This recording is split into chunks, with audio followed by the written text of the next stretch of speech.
It wasn't supposed to snow.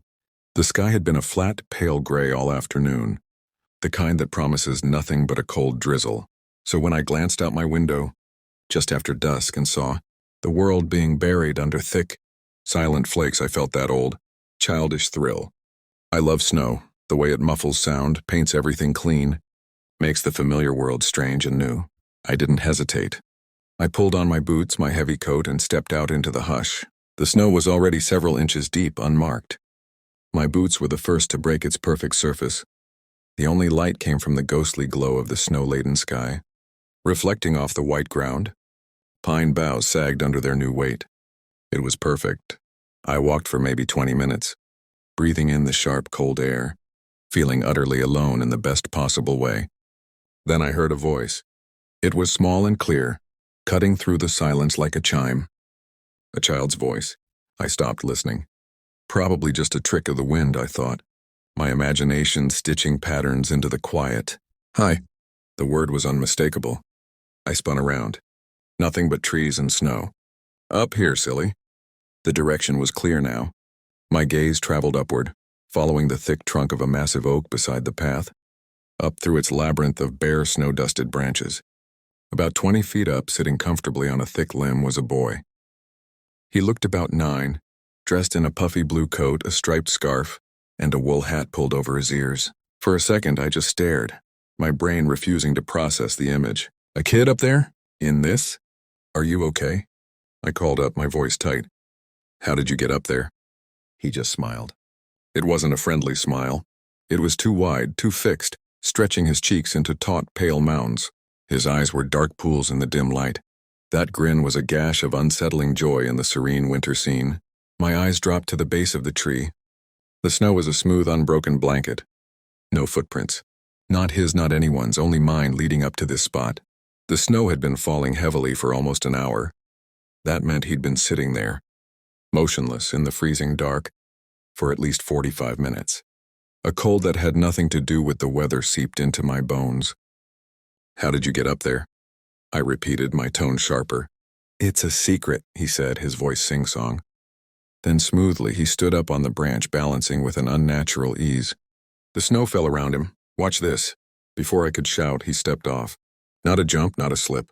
A deliberate forward step into empty air. He fell the full 30 feet, arms slightly out, that terrible grin still on his face.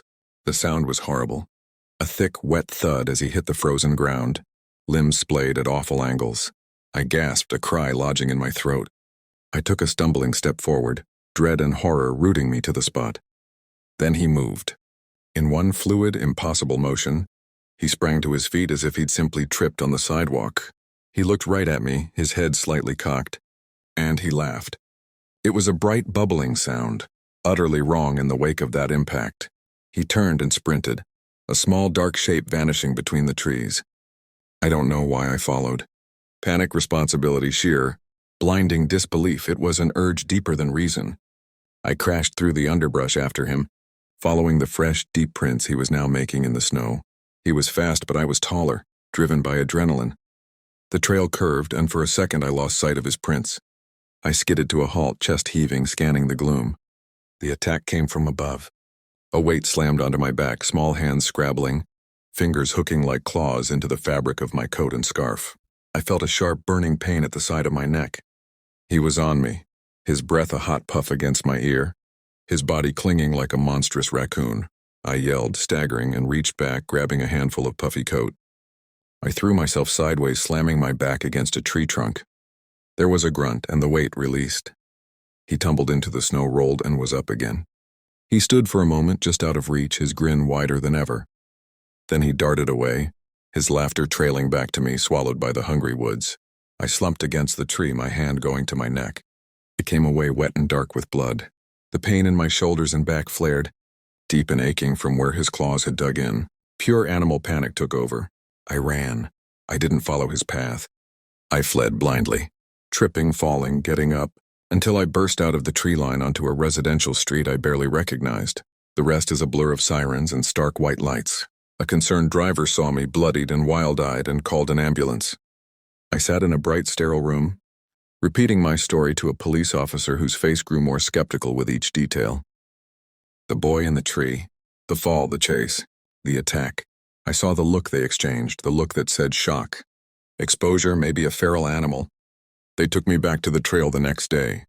The snow had melted a little, turning to a coarse slush. 2 officers and I retraced my steps. We found the oak tree. We found the chaotic scuffle of my footprints from my panicked flight. But we found no other footprints. No small, deep prints leading away from the tree after the fall. No signs of a struggle where he'd jumped me. No trace of a blue coat, a striped scarf, or a boy with a smile that stretched too wide. They closed the case. No missing child report matched. No evidence of anyone else being in the woods that night. Days later, when the snow was gone, I went back alone. I stood under that oak, looking up at the branch. I scoured the ground, the surrounding brush. Nothing. Not a shred of fabric. Not a broken twig out of place. It's been months now. The scratches on my neck and shoulders have faded to faint white lines. But sometimes, in the dead quiet of a winter night, I'll wake up and look out my window, and I'll remember the hush of the falling snow, and the sound of a voice clear as a chime, saying, "Up here, silly." It remains the freakiest thing that has ever happened to me, and I know with a cold certainty that the snow keeps some secrets buried, and some it simply lets smile down from the dark, waiting for you to look up.